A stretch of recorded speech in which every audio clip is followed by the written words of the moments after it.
यही का नाम ये तंबो दीवार है, कैसा ही रंगो रूप है पैसा ही माल है।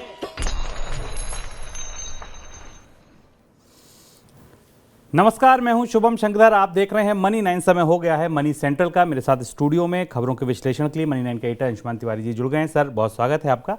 और अंशुमान जी के साथ चर्चा शुरू की जाए उससे पहले देखिए आप ऑन द शो कौन सी बड़ी खबरें आज चुनी है हमने मनी सेंट्रल में डिस्कशन के लिए। शुरुआत करेंगे कपास की टूटती कीमतों से। क्यों टूटी अचानक कपास की कीमत? सरकार से क्या मांग रही थी टेलीकॉम कंपनियां? रिजर्व बैंक ने पिछले साल खूब खरीदा बेचा डॉलर। गो फर्स्ट की उड़ान पर गहरा हो गया संशय। क्या है अदानी के स्टॉक्स में तेजी की वजह? और 2000 के नोट पर इतना कंफ्यूजन क्यों है भाई? ये तमाम खबरें आज हम डिस्कस करेंगे मनी सेंट्रल में। कपास के ऊंचे भाव पर किसानों की तरफ से मंडियों में बड़ी बिकवाली के कारण भाव फिर से टूट गया। राजकोट की मंडी में भाव 8000 रुपये प्रति क्विंटल के ऊपर था, जो अब घटकर 7200 रुपये के नीचे आ गया। हालांकि कीमतें अभी भी 6380 रुपये के ऊपर हैं, जो समर्थन मूल्य है कपास के लिए सरकार की तरफ से तय किया गया। सर, गिरावट की वजह? शुभम, अंतर्राष्ट्रीय मंदी का असर भारत के कपास बाजार पर दिखने लगा है। पहले हम कपास की कीमतों में तेजी देख रहे थे, लेकिन अब जिस तरह से भारतीय कपास के निर्यात की मांग कम हुई है, यार्न के लिए, गारमेंट के लिए, कपड़ों के लिए, उसका सीधा असर हमें बाजार में कपास की कीमतों पर दिखता है। और बाजार में कपास की आवक तेजी से बढ़ी है। किसान या जिन्होंने कपास होल्ड कर रखी थी, उन्हें दिखाई दे रहा है कि कॉटन के प्राइसेस आने वाले समय में और गिर सकते हैं, क्योंकि यार्न की धागे की मांग कम है। और अब ऑलमोस्ट करीब प्रतिदिन 1 लाख बेल्स की गांठ की डिमांड बाजार में आना शुरू हो गई है। और इस वजह से बाजार में कीमतें गिर रही हैं। अब अंतर्राष्ट्रीय अर्थव्यवस्थाओं में मंदी और निर्यात की कमजोरी के कारण आने वाले समय में यार्न की डिमांड अच्छी रहने की संभावना नहीं है। और इसलिए इन्फ्लोस बहुत तेज़ी से बढ़े, लगभग 1 दशक की ऊंचाई पर है कपास की आपूर्ति बाजारों में, जिस वजह से कीमतों में गिरावट दिख रही है। किसानों से गेहूं की खरीद भले लक्ष्य से पीछे रह जाने की आशंका है, लेकिन अब तक जितनी खरीद हुई है उसमें अगर पुराना स्टॉक मिला लिया जाए तो सरकार के पास इतना गेहूं इकट्ठा जरूर हो गया है, जिससे राशन योजनाओं की भरपाई की जाए। बफर के लिए स्टॉक भी बचा रहेगा इसके बाद, और साथ में जरूरत पड़ने पर सरकार खुले बाजार में कुछ गेहूं भी बेच सकेगी। 1 अप्रैल तक केंद्रीय पूल में 83.45 लाख टन गेहूं का स्टॉक था। इसके बाद सरकार ने अब तक 261 लाख टन गेहूं की खरीद की है। उम्मीद है ये 265 लाख टन पहुंच जाएगी, यानी सरकार के पास कुल गेहूं हो जाएगा 348 लाख टन। इसमें सरकारी योजनाओं के लिए सरकार मार्च के अंत तक करीब 184 लाख टन गेहूं की जरूरत होगी सरकार को, जो सरकार खर्च करेगी। अगले साल 1 अप्रैल तक बफर स्टॉक के लिए चाहिए 75 लाख टन, यानी कि इसके बाद भी करीब 89 लाख टन गेहूं ऐसा बचेगा जिसको सरकार जरूरत पड़ने पे खुले बाजार में जारी कर सकती है। लेकिन सर, क्या ये 89 लाख टन या 90 लाख टन का जो आंकड़ा है, ये कीमतें बाजार में काबू करने के लिए पर्याप्त हैं? शुभम, अगर पूरे फूड बफर को और फूड इकोनॉमी को देखें, जो सरकार मैनेज करती, सरकार के हिस्से की जो खाद्य अर्थव्यवस्था है, तो उसमें पिछले साल से गेहूं के भंडार की स्थिति बेहतर दिखाई दे रही है। क्योंकि पिछले साल की तुलना में जितनी सरकारी खरीद पिछले साल हुई थी, उससे ज़्यादा बेहतर खरीद इस साल हुई। हालांकि इस साल लक्ष्य काफ़ी ज़्यादा था, वो पूरा नहीं हुआ। दूसरी चीज़ है कि चावल का भंडार भी बेहतर है पिछले साल के खरीफ के कारण। लेकिन इसके बाद भी ये परिस्थितियाँ जो हमें पता हैं, बाजार को भी पता है, लेकिन बाजार में कीमतों को लेकर जो बढ़ने का रुख है, वो अंतर्धारणा कमज़ोर होती नहीं दिखाई दे रही है।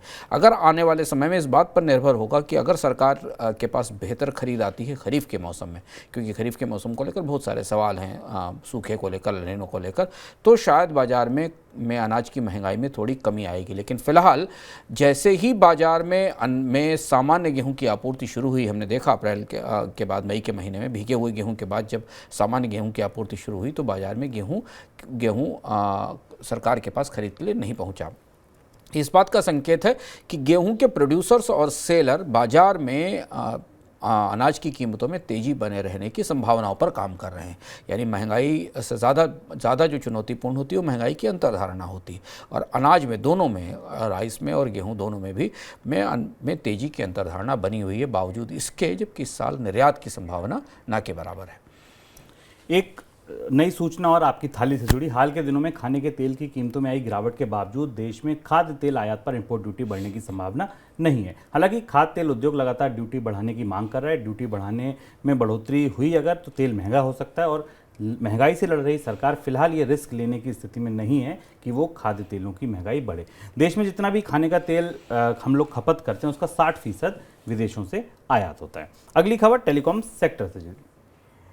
सरकार ने टेलीकॉम कंपनियों को साफ कह दिया है कि 5G टेलीकॉम सेवा को मुनाफे में लाने के लिए उन्हें खुद काम करना होगा। इसके लिए सरकार की तरफ से टैक्स में किसी तरीके की कटौती नहीं की जाएगी। सरकार के अधिकारियों ने टेलीकॉम कंपनियों को बताया कि 5G के नेटवर्क के लिए नए इंफ्रास्ट्रक्चर पर ज़्यादा लागत टैक्स घटाने का बहाना नहीं हो सकती। सर, क्या मांग रही थी कंपनियां? 5G आने के बाद टेलीकॉम कंपनियों में एक नई पेशबंदी शुरू की और भारत के दूरसंचार उद्योग में लगातार हमने देखा है कि हर बार जब नई तकनीकें आती हैं तो सरकार स्पेक्ट्रम का ऊंचा प्राइस वसूलती है, फिर उसके बाद कंपनियों को उस नई तकनीक के लागू करने में नुकसान होता है और उसके लिए वो घाटे की भरपाई के लिए बेल आउट मांगती हैं। जैसे जैसे 5G का इंप्लीमेंटेशन शुरू हुआ, देश के अधिकांश हिस्सों में 5G का क्रियान्वयन शुरू हो गया है। सर्विस की क्वालिटी को लेकर बहुत सारे गहरे सवाल हैं, लेकिन 5G का नेटवर्क अवेलेबल हुआ है। जियो और एयरटेल ने तेजी से अवेलेबल कराया है। उसके बाद इन कंपनियों ने अपनी बढ़ी हुई लागत और 5G सेवा पर मिलने वाले कम रिटर्न को देखते हुए, क्योंकि अभी 5G सर्विस पर उतना रिटर्न कंपनियों को नहीं आ रहा, उतना रेवेन्यू नहीं आ रहा है। अभी हमने भारती के ताजे नतीजे देखें, जो एक कंपनी शेयर बाजार में लिस्टेड है, उसके पास अंतर्राष्ट्रीय इनकम तो थी पर उसके आरपू में जो एवरेज रेवेन्यू पर यूज़र है उसमें अभी कोई बढ़ोतरी नहीं दिखाई दी। इसके बाद दोनों कंपनियों ने, जियो और भारती ने खासतौर पर और बाकी कंपनियों ने भी सरकार के साथ एक पेशबंदी शुरू की और पेशबंदी ये थी कि और ये COI के जरिए, जो cellular operators association of India है, उसके जरिए सरकार को इस बात का प्रस्ताव दिया गया कि जो टेलीकॉम कंपनियां अपने राजस्व के रूप में के हिस्से के रूप में लाइसेंस फी देती हैं सरकार को, उसे 3% से घटाकर 1% कर दिया जाए, यानी 2% की कमी की जाए। इसके अलावा यूनिवर्सल सर्विस ऑब्लिगेशन के तहत पर USO वो ऑब्लिगेशन होता है जिसके तहत टेलीकॉम कंपनियों को अपने राजस्व का एक हिस्सा सरकार को देना होता है। सरकार उसके जरिए ग्रामीण इलाकों में ब्रॉडबैंड नेटवर्क और बाकी सुविधाएं बनाने की बात कहती है। हालांकि इसका बड़ा पैसा इस्तेमाल नहीं हुआ है, सरकार के बजट डेफिसिट को फाइनेंस करने में जाता है। इसका करीब 64,774 करोड़ रुपए सरकार के पास पड़ा हुआ है। इस फंड की वसूली भी रोकने की बात टेलीकॉम कंपनियों ने की थी। टेलीकॉम कंपनियों का एक कहना था कि उनके पास 2022-23 के अंत में 6.3 लाख करोड़ रुपए का कर्ज है उनके सर पर, इन कंपनियों पर, और इसे लागू, इसलिए उन्हें अब ये रियायत चाहिए। आज सरकार की तरफ से इस बात को स्पष्ट रूप से कह दिया गया कि 5G लागू करने का फैसला कमर्शियल फैसला था, कारोबारी फैसला था। इसके लिए नुकसान और फ़ायदे कंपनियों को अपने स्तर पर देखने होंगे। फिलहाल ऐसा लगता है कि सरकार के पास जो बजट का दबाव है उसे देखते हुए 5G कंपनियों को कोई बड़ी रियायत लाइसेंस फीस के स्तर पर मिलने की संभावना नहीं है। हालांकि अगर कंपनियों ने कर्ज चुकाने में समस्या पैदा की तो फिर आने वाले समय में हो सकता है सरकार इस पर विचार करेगी। सर, इस बीच एक खबर ये भी आई कि वित्त वर्ष 2023 में करीब 10 करोड़ लोग ऐसे थे जिन्होंने अपना मोबाइल नंबर पोर्ट किया। इसकी क्या वजह है? नंबर पोर्टेबिलिटी आने के बाद एक मुश्त किसी एक साल में ये सबसे बड़ी संख्या है। हाल फिलहाल में 10 करोड़ लोगों ने MNP का इस्तेमाल किया और अपने मोबाइल ग्राहकों को, अपने मोबाइल ऑपरेटर्स को बदला। और ये बताता है कि भारत के बाजार में किस तरह से बहुत सारी कंपनियों का बाजार सिमटकर दो कंपनियों की तरफ जा रहा है, डुओपोली की तरफ बढ़ रहा है। इसमें बड़ा चंक हमें दिखाई दिया वोडाफोन के कारण। हम लगातार आपको बताते जा रहे हैं, हर महीने जब टेलीकॉम सब्सक्राइबर्स के आंकड़े आते हैं तो आपको बताते हैं कि भारत में टेलीकॉम सब्सक्राइबर्स की संख्या वोडाफोन के पास गिर रही है। वोडाफोन के बड़ा सब्सक्राइबर बेस शिफ्ट हुआ एयरटेल और जियो की तरफ। इसके अलावा BSNL के सब्सक्राइबर्स ने भी अपने आप को शिफ्ट किया। दूसरा एक और ट्रेंड दिखाई दिया कि जिन लोगों के पास दो मोबाइल फोन्स थे या दो कनेक्शन थे, उन्होंने भी आपस में दोनों ऑपरेटर्स को के एक कनेक्शन की नीति अपनाई। जिनके पास दो थे उन्होंने एयरटेल और जियो का एक कनेक्शन लिया। इस पूरे प्रोसेस में मदद की टेलीकॉम कंपनियों की तरफ से कस्टमर एक्विजिशन की या कस्टमर्स को जुटाने की रणनीतियों ने। फ्री डेटा ऑफर करना, बहुत सारी तरीके की प्राइसिंग, बहुत सारी सुविधाएं उस पर देना, और इस पूरी व्यवस्था के तहत देश की दोनों प्रमुख कंपनियों ने बड़ा बाजार का हिस्सा ले लिया है और MNP के सहारे ज़्यादातर उपभोक्ताओं ने अपने आप को शिफ्ट कर लिया है इन दो प्रमुख कंपनियों की तरफ, जियो और एयरटेल की तरफ। यानी आने वाले समय में वोडाफोन के लिए ये सबसे बड़ी चुनौती आंकड़ा है, क्योंकि वोडाफोन के लिए सर्वाइव करना ऐसी स्थिति में जबकि उनके पास कस्टमर्स नहीं है, कर्ज बहुत ज़्यादा है, आधुनिक सेवाएं 5G की देने की स्थिति नहीं है। बाजार लगभग कमोवेश अब एक डुओपोली में बदल चुका है। दो कंपनियों के बीच में बाजार बट गया है। रेटिंग एजेंसी मूडीज ने कहा है कि 2022 के दौरान भारत की अर्थव्यवस्था $3.5 ट्रिलियन को पार कर चुकी है और अगले वर्षों में भारत G20 देशों में सबसे तेजी से बढ़ती हुई अर्थव्यवस्था बन जाएगा। हालांकि मूडीज ने भारत में कारोबारी माहौल और सुधारों की स्थिति पर भी कुछ टिप्पणी की है। सर, क्या कहा गया रिपोर्ट में? बाकी मूडीज की रिपोर्ट में भारत की आर्थिक विकास दर को लेकर पिछले साल जैसी है उसी तरीके की भविष्यवाणी आकलन किया गया है। डिमांड के बारे में कहा गया है कि भारत में मैन्युफैक्चरिंग सेक्टर की डिमांड 12% एनुअल के लेवल पर बढ़ेगी पूरे अगले अगले एक दशक के दौरान, और इंडिया की कैपेसिटी 2030 तक इस स्थिति में पहुंच जाएंगी जहां वो चीन के पीछे होगा, ऐसा आकलन किया गया। पर इसमें एक बहुत महत्वपूर्ण टिप्पणी मूडीज़ ने पहली बार की। जो मूडीज़ ने कहा कि भारत में बहुत सारे फैसले डिसीजन मेकिंग प्रोसेस स्लो होने के कारण, ब्यूरोक्रेसी के कारण फंस रहे हैं। ये कहीं ना कहीं पहली बार किसी अंतर्राष्ट्रीय एजेंसी ने पॉलिसी स्लो डाउन या पॉलिसी पैरालिसिस जैसी परिस्थिति की तरफ इशारा किया है, जो आमतौर पर हम अभी तक सुनते नहीं आए थे। सरकार की तरफ से लगातार एक कहा जा रहा है कि कामकाज के फैसले बहुत तेज हैं, फैसले लेने की प्रक्रिया काफ़ी तेज़ी से आगे बढ़ रही है, निर्णय नहीं रोके जाते। पर एक अंतर्राष्ट्रीय एजेंसी ये मान रही है कि भारतीय ब्यूरोक्रेसी की, हायर ब्यूरोक्रेसी की जो डिसीजन मेकिंग प्रोसेस है, उसके कारण भारत विदेशी निवेश के लक्ष्य का आकर्षण खो रहा है। यानी इस प्रक्रिया के कारण भारत में आने वाले विदेशी निवेश पर असर पड़ सकता है। सरकार शायद इस रिपोर्ट को ध्यान से सुनेगी और इस पर प्रतिक्रिया देगी। बीते साल विदेशी मुद्रा भंडार को मैनेज करने के लिए आरबीआई ने कुछ ज़्यादा मशक्कत की। पूरे साल डॉलर की खरीद बिक्री की गई, लगातार रुपया कमज़ोर हो रहा था। हमने देखा था, जाना था, इकोनॉमिकम में भी उस बात को समझा था कि रुपया लगातार कमज़ोर हो रहा था और डॉलर उसके लिए लगातार बेचे जा रहे थे। फिर स्थिति पलटी और डॉलर खरीदे हुए गई। फिलहाल भारत का विदेशी मुद्रा भंडार 600 बिलियन डॉलर के करीब पहुंच गया है। सर, क्या आंकड़े हैं बीते पूरे साल? पिछले एक साल रिजर्व बैंक ने विदेशी मुद्रा भंडार का जैसा इस्तेमाल किया, वो अपने आप में एक बेहद दिलचस्प आंकड़े पेश करता है।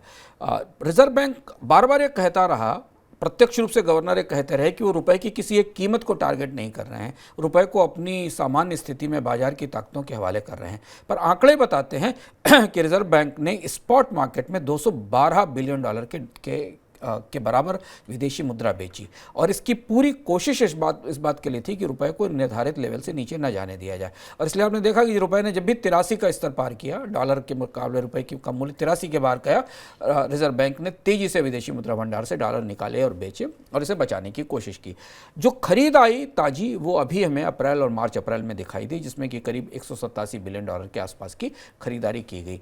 यानी भारतीय बाजार में अगर आप पूरे दोनों साल के पिछले साल के खरीद और बिक्री के आंकड़े को देखें, तो हमें लगता है शुभम, हाल फिलहाल के दशकों में भारतीय विदेशी मुद्रा बाजार में केंद्रीय बैंक का इतना सक्रिय इंटरवेंशन कम देखा गया। इतनी बार केंद्रीय बैंक ने इंटरवीन किया। हालांकि विदेशी मुद्रा संतुलन के लिहाज से, उसके अनुशासन के लिहाज से ये माना जाता है कि विदेशी मुद्रा की कीमत में केंद्रीय बैंकों को दखल नहीं देना चाहिए, बाजार करेंसी को अपने हिसाब से उतरने चढ़ने देना चाहिए। लेकिन पिछले साल हमने इस पूरे प्रोसेस को देखा, और इसलिए जो टर्नओवर था वो करीब आप मान के चलें कि 212 बिलियन डॉलर के आसपास की बिक्री और 187 बिलियन डॉलर के आसपास की खरीद विदेशी मुद्रा भंडार में, इतना टर्नओवर केवल रिजर्व बैंक ने अकेले अपने दम पर किया।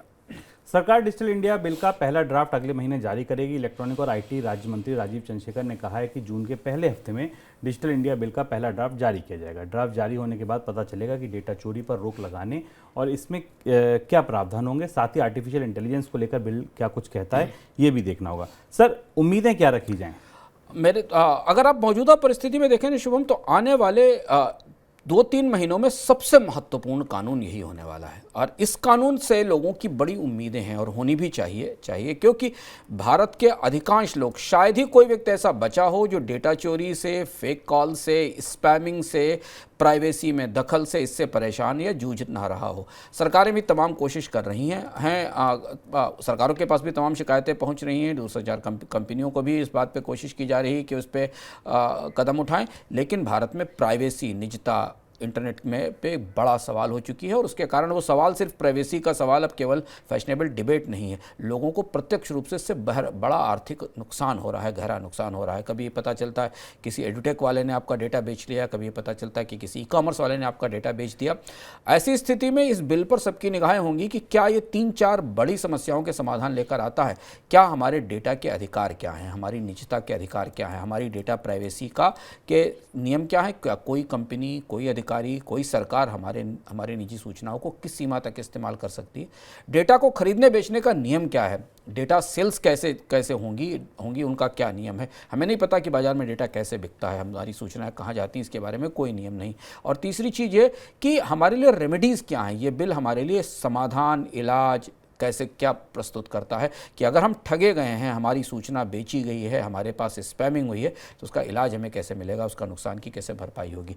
भारत की मौजूदा परिस्थिति में जबकि आप यूपीआई ट्रांजैक्शंस की में हैं, जब आप डिजिटल फिनटेक इंडस्ट्री के ग्रोथ के लेवल पर हैं, तेज़ी से डिजिटल ट्रांजैक्शंस बढ़ रहे हैं, ऐसी स्थिति में ये बिल सबसे महत्वपूर्ण होने वाला है। 7 जून को इसका ड्राफ्ट जारी होगा।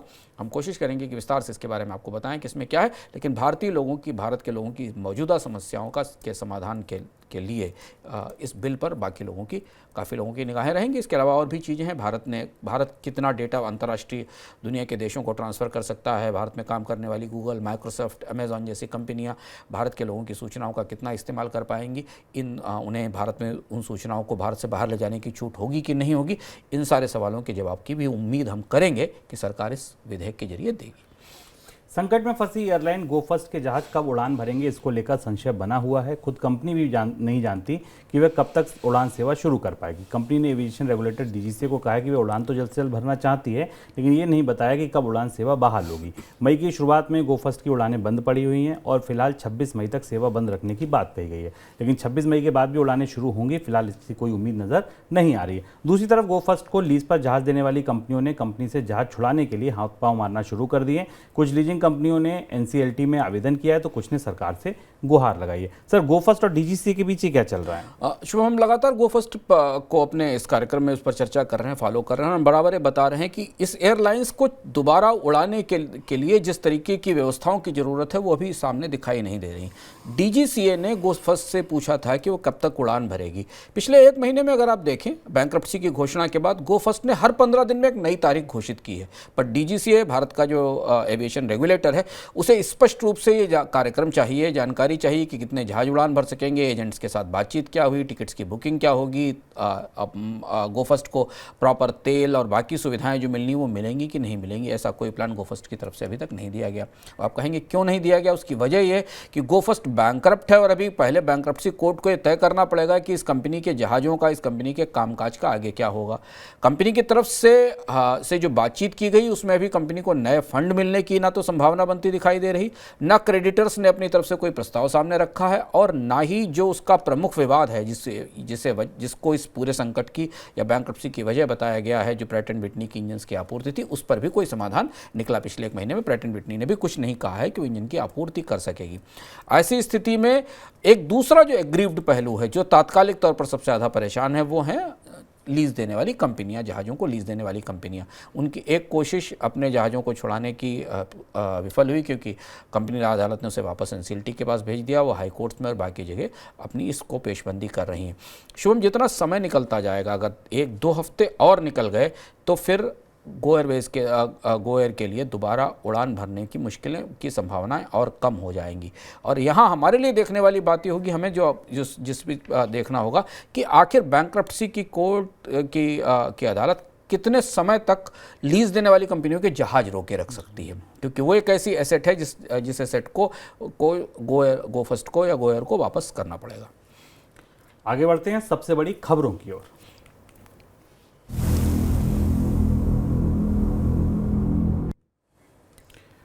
मंगलवार से बैंकों में 2000 रुपए के नोट बदलने का काम तो शुरू हो गया, लेकिन चारों तरफ बहुत ज़्यादा कन्फ्यूज़न दिखा। एक कन्फ्यूज़न आया पोस्ट ऑफिस से। पोस्ट ऑफिस ने कहा कि आप वहाँ पे नोट बदल नहीं सकते, हाँ लेकिन जमा करा सकते हो।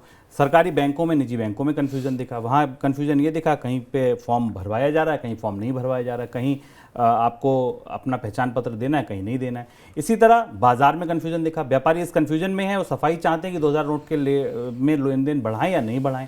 लग्जरी प्रोडक्ट बेचने वालों ने ज़्यादातर लोग ये पूछ रहे हैं कि 2000 रुपये के नोट का पेमेंट हम लें या नहीं लें, आगे हमारे लिए क्या नियम होंगे। तो कुल मिला के ये व्यवस्था पूरी तरीके से उलझी हुई दिखी, कम से कम पहले दिन। सर, बैंकों के स्तर पर क्या दुविधा है? बैंकों के स्तर पर 2-3 तरीके की चीज़ें दिख रही हैं। जो हम ग्राउंड से रिपोर्ट ले रहे हैं या जो लोग जा रहे हैं उनसे बात हो रही है, सरकारी बैंकों में भी जब जो कैश के ट्रांजैक्शंस हो रहे हैं उनमें कुछ बैंकों में कोई ID कार्ड नहीं मांगा जा रहा है। 10 नोट 2000 रुपये तक के करेंसी से बदले जा रहे हैं। अकाउंट्स में ट्रांजैक्शन करने की छूट है, तो अकाउंट्स में जाकर पैसा जमा हो रहा है। पर प्राइवेट बैंक्स अभी भी रिजर्व बैंक से इस फैसले का इंतजार कर रहे हैं कि उनके लिए नियम क्या हैं। क्या उन्हें ID देखनी पड़ेगी, उस ID के बदले उन्हें बदलना होगा या नहीं।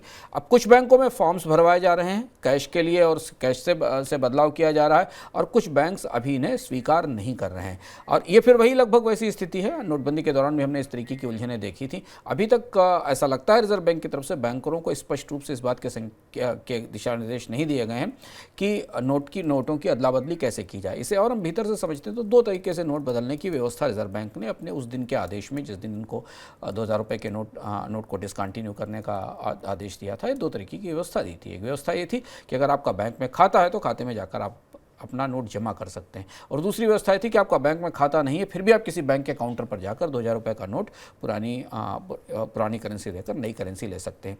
सबसे ज़्यादा दुविधा इसी स्तर पर है, जब कैश ट्रांजैक्शन में जिसका बैंक में खाता नहीं वो कैसे बदलेगा। और प्राइवेट बैंक्स फ़िलहाल अभी हिचके हुए हैं। पोस्ट ऑफिसेज में इसका कैश में कोई ट्रांजैक्शन नहीं हो रहा है, बदलाव नहीं हो रहा है, पोस्ट ऑफिस में केवल खातों में बदलाव किया जा रहा है। इससे भी एक बड़ी आबादी जो पोस्ट ऑफिस से ट्रांजैक्शन करती है उसे नोट बदलने की सुविधा नहीं मिल पा रही है।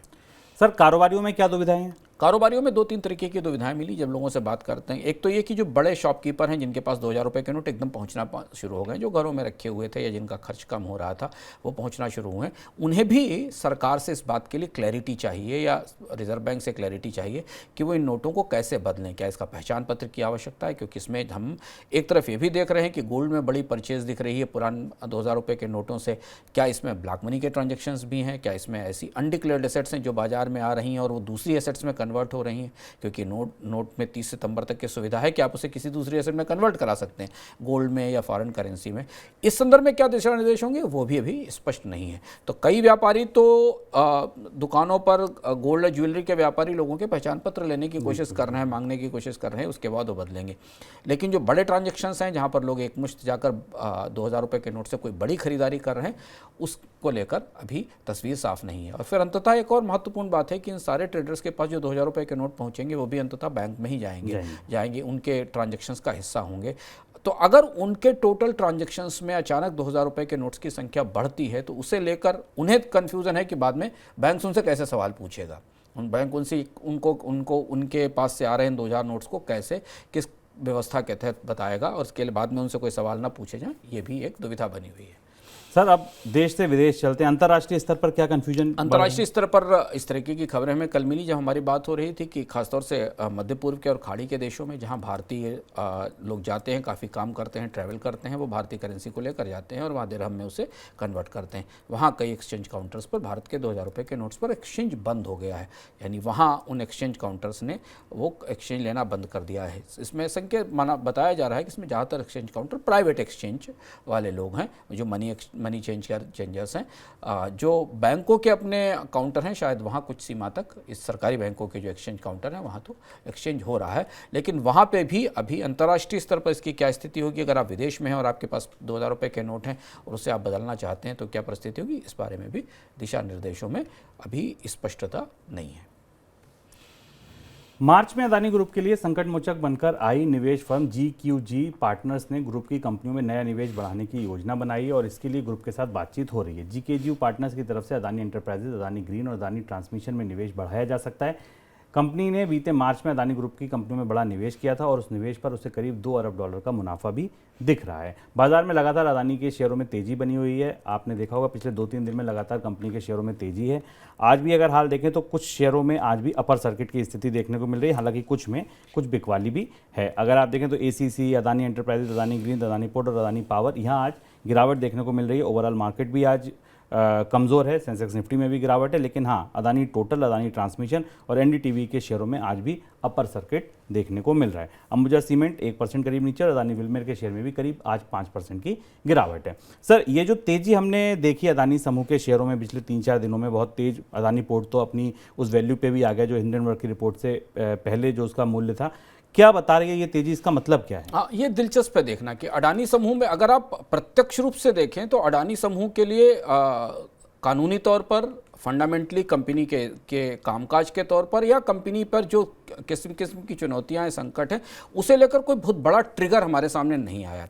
अगर आप सुप्रीम कोर्ट की रिपोर्ट को ट्रिगर माने कि सुप्रीम कोर्ट ने रिपोर्ट में कहा, तो सुप्रीम कोर्ट ने अपनी रिपोर्ट में अडानी समूह के कामकाज की पारदर्शिता, शुद्धता, समस्या को लेकर कोई टिप्पणी नहीं की, क्योंकि सुप्रीम कोर्ट ने सेबी से बात की और ये भी कहा कि सेबी को उन मामलों की जांच करके रिपोर्ट देनी होगी जो अडानी समूह के ट्रांजैक्शंस से जुड़ी हुई हैं, खासतौर से विदेशी मुद्रा ट्रांजैक्शंस को लेकर।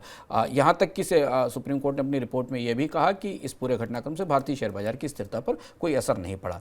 अब एक दिलचस्प चीज़ देखने वाली है, इसके अलावा अगर आप कर्ज को लेकर देखें तो पिछले हिंडनबर्ग की रिपोर्ट के बाद अडानी समूह की तमाम कोशिशों के बावजूद भी कोई नया कर्ज मिलता नहीं दिखा।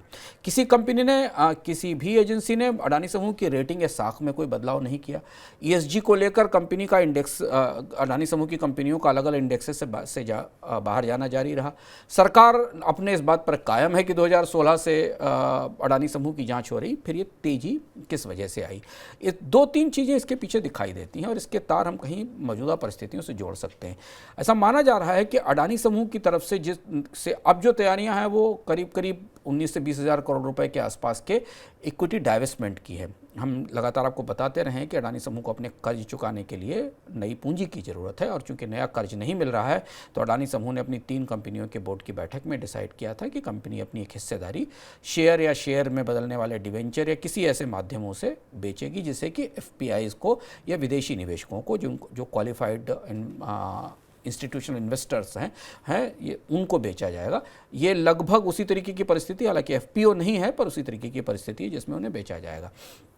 अडानी समूह की मौजूदा परिस्थिति में अगर आप देखें तो अडानी समूह की ज़्यादातर कंपनियों में प्रमोटर्स की इक्विटी रिस्क सबसे ज़्यादा है, 50 से 70% तक है। प्रमुख कंपनियों में 70% तक इसकी हिस्सेदारी है। बाजार ये मान रहा है कि कीमतों में ये तेज़ी उसे देखकर आ रही है, यानी इस समय जितनी कीमतें बढ़ेंगी उतना ही डाइवेस्टमेंट में better return, better price Adani समूह को मिलेगा। तो अगर अडानी समूह के स्टॉक्स की कीमतों में भी ताज़ी बढ़ोतरी दिख रही है तो शायद ये उस वजह से दिख रही है क्योंकि इससे अडानी समूह को अपना वैल्यूएशन, उस डाइवेस्टमेंट में वैल्यूएशन बेहतर करने में मदद मिलेगी। अब आप तार पीछे जोड़कर देखिए, GQG इन्वेस्टर्स ने पहले निवेश किया था, लेकिन आज GQG इन्वेस्टर्स की तरफ से खबर आई कि फिर वो और भी निवेश बढ़ाने वाले हैं और शायद वो आने वाले समय में जब भी ये कंपनी अपनी इक्विटी बेचेगी तो उसे भी हिस्सेदारी लेगी। तो ये सारी की सारी प्रक्रिया प्रत्यक्ष रूप से छोटे निवेशकों को शायद उतना फायदा ना कर रही हो, क्योंकि छोटे निवेशकों की हिस्सेदारी भी अडानी समूह में सीमित है और खासतौर से हाल की गिरावट के बाद बहुत सारे निवेशक बेचकर निकले भी हैं। ये कंपनी के उस कार्यक्रम को, एक पूंजी जुटाने के उस कार्यक्रम के लिए मददगार है। कीमतें अगर ऊपर रहेंगी तो कंपनी को थोड़ा बेहतर वैल्यूएशन मिल पाएगा। हालांकि ये वैल्यूएशन वो बिल्कुल नहीं होगा जो FPO आने से पहले था। हमने लगभग FPO के पहले भी शेयर अडानी समूह के स्टॉक्स में इसी तरीके की तेजी का रुख देखा था। भारत के 2 पड़ोसी देश बांग्लादेश और पाकिस्तान दोनों में संकट गहरा रहा है। बांग्लादेश में डॉलर का रिजर्व घटने की वजह से आयातित पेट्रोल प्रोडक्ट की पेमेंट भी फंस गई है, जिस वजह से वहां पर फ्यूल संकट पैदा होने की आशंका है। बांग्लादेश का विदेशी मुद्रा भंडार घटकर 30 अरब डॉलर के करीब आ गया, जो 7 वर्षों का सबसे निचला स्तर है। पाकिस्तान में आर्थिक संकट गहराता ही जा रहा है, डॉलर रिजर्व लगातार कम हो रहा है और डिफॉल्ट का खतरा बढ़ गया है। अप्रैल के दौरान वहाँ गाड़ियों की बिक्री का नंबर आया जिसमें 84% की गिरावट देखने को मिली। पूरे पाकिस्तान में सिर्फ 2844 गाड़ियाँ बिकी, जो पिछले साल अगर अप्रैल की बात करें तो 18,626 गाड़ियों का नंबर था। सर, पहला सवाल बांग्लादेश पर, किस ओर जा रहा है बांग्लादेश? बांग्लादेश में विदेशी मुद्रा भंडार बहुत तेजी से घटा है। बांग्लादेश की अर्थव्यवस्था पिछले 2 साल से संकट में है। IMF से मदद भी ली गई है। बांग्लादेश में सबसे बड़ी चुनौती ईंधन की है। कोयले की भी कमी है और अब पेट्रोल और डीजल की कमी दिखाई दे रही है। विदेशी मुद्रा भंडार में गिरावट के बाद जब 7 साल के न्यूनतम स्तर पर है। यूक्रेन युद्ध के बाद बांग्लादेश की स्थिति ज़्यादा तेज़ी से गिरी है।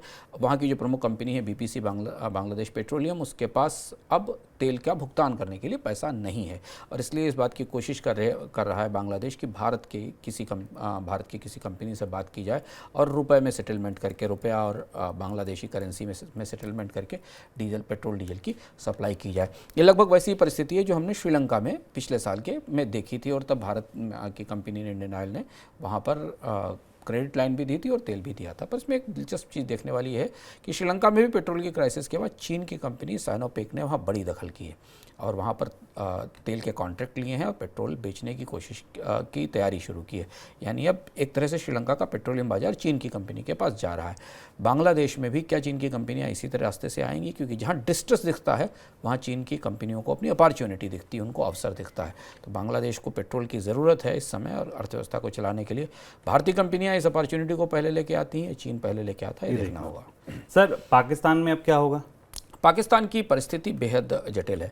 पाकिस्तान का विदेशी मुद्रा भंडार करीब 3 बिलियन डॉलर के आसपास, 3.4 बिलियन डॉलर के आसपास है। IMF से मदद की, सहायता की, बेलआउट की कोई उम्मीद फिलहाल नहीं दिखाई दे रही। जिस तरीके की अराजकता और राजनीतिक अस्थिरता है, उस स्थिति में पाकिस्तान की जो बड़ी देनदारियाँ इस जून 2024 तक आने वाली जो कर चुकाने हैं उन्हें, उनमें डिफ़ॉल्ट होने का खतरा बढ़ता जा रहा है। और आज की हालत में पाकिस्तान के पास कोई विदेशी मुद्रा या नई सहायता का कोई संभावना नहीं दिखती। ज़्यादा महत्वपूर्ण बात है कि बांग्लादेश की अराजकता के बाद अरब के देश, खासतौर से सऊदी अरब और बाकी देश जो पाकिस्तान को इससे पहले मदद देते रहे हैं संकट में, उनसे भी कोई मदद नहीं आई है। पाकिस्तान के अभी हाल फिलहाल में 2 ही दिन पहले एक महत्वपूर्ण रिपोर्ट पाकिस्तान में चर्चा का विषय थी कि पाकिस्तान अगर डिफ़ॉल्ट हुआ आने वाले कुछ दिनों में, 1 महीनों में, तो क्या होगा। और सरकार तो वहाँ इस परिस्थिति के लिए भी बिल्कुल तैयार नहीं है। आगे बढ़ते हैं झटपट की ओर।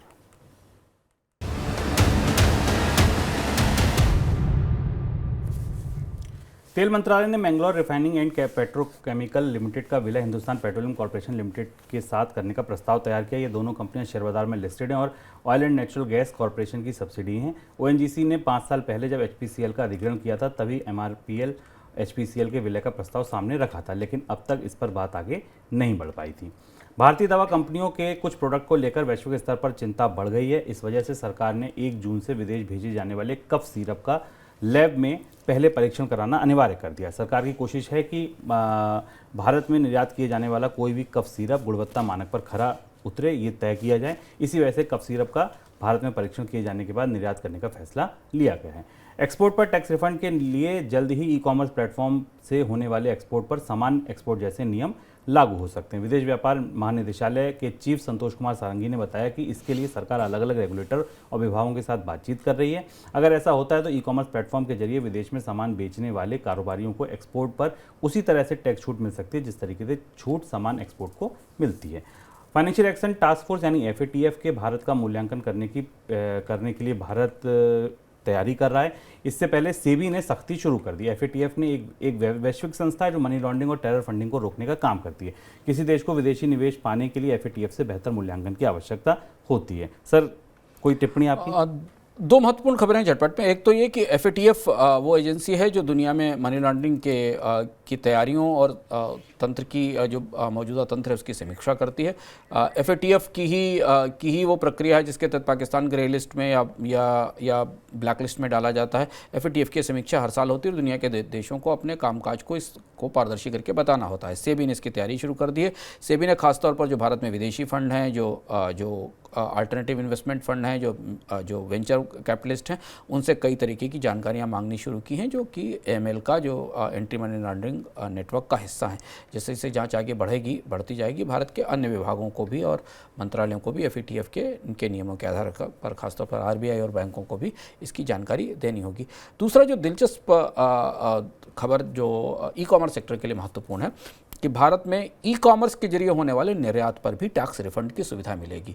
ये महत्वपूर्ण है क्योंकि ये माना जा रहा है कि जो अभी हाल में भारत की ट्रेड पॉलिसी आई थी उसमें माना जा रहा था कि भारत से ई-कॉमर्स के एक्सपोर्ट का, एक ई-कॉमर्स रास्तों के जरिए जो एक्सपोर्ट का पोटेंशियल है, जो क्षमता, वो 200 से 300 बिलियन डॉलर है। यानी भारत की कंपनियां ई-कॉमर्स के जरिए दुनिया के देशों में अपना सामान बेच सकती हैं। वो दुनिया के किसी देश में किसी रिटेलर के किसी ई-कॉमर्स प्लेटफॉर्म पर अपने को रजिस्टर करा के अपना प्रोडक्ट बेच सकती हैं और उसे निर्यात माना जाएगा और इसमें टैक्स रिफंड की प्रक्रिया अब स्पष्ट की जा रही है। तो ये था आज का मनी सेंटर, लेकिन खबरें कुछ और भी हैं। क्या आप जानते हैं कि लोगों ने ATM से विड्रॉल करना कम कर दिया है, ATM पर जाना कम कर दिया है? क्या आप जानते हैं कि भारत अब गेहूं का निर्यात शायद अगले 1-2 साल तक नहीं खोल पाएगा? ऐसा क्यों है? या आप ये जानते हैं कि राइट टू रिपेयर कैसे काम करता है? ये नई व्यवस्था कैसे आपकी वारंटी को ज़्यादा अच्छा कर सकती है? इसके अलावा क्या आपको ये पता है कि घर बैठे आप पैन कार्ड का एड्रेस कैसे चेंज कर सकते हैं? ऐसी तमाम खबरें जो आपके काम की हैं, जो यूटिलिटी की हैं, जो बेहतर विश्लेषण है, ये हमारी वेबसाइट पर है। आपको करना यह है कि मनी सेंट्रल की इतर भी इन खबरों को पढ़ने के लिए सिर्फ मनी9 की वेबसाइट पर जाना है। लॉगिन कीजिए, 7 भाषाओं में, अपनी भाषा में इन खबरों को पढ़िए। फिलहाल दीजिए इजाज़त। नमस्कार।